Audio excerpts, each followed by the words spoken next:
Chapter 11. My story ends. 2 days later, I got out of a coach. I was standing on the road near Thornfield Hall. I ran across the fields. Was Mr. Rochester at Thornfield? Was he ill? And then I saw the house. The house had no roof. Its walls were burnt and black. Nobody was living there. I looked at the burnt black house. I had seen this before. I had seen it in a dream. I was frightened.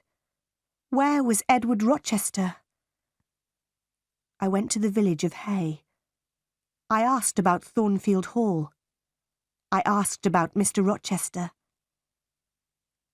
3 months ago, there was a fire at Thornfield Hall, a man told me. The madwoman burnt the house. She was Mr. Rochester's wife. Was Mr. Rochester in the house? I asked. Yes, he was there, the man replied. He tried to save his wife's life. He went into the burning house.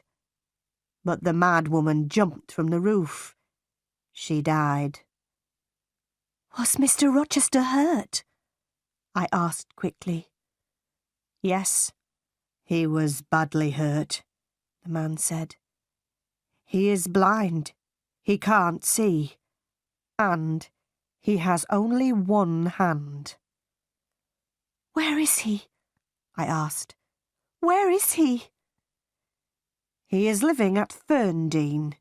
It is an old house, about 30 miles away, the man said. Do you have a carriage? I asked. I must go to Ferndean immediately. I got out of the carriage near Ferndean. I walked to the house.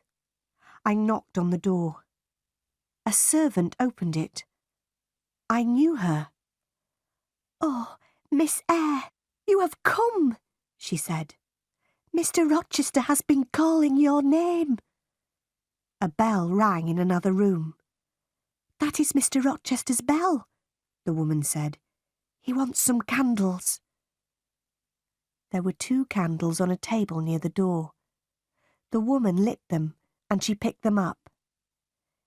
Mr. Rochester is blind, but he always burns candles in his room in the evenings, she said.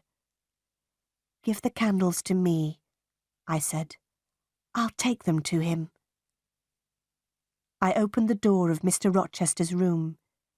His black and white dog was sitting by the fire.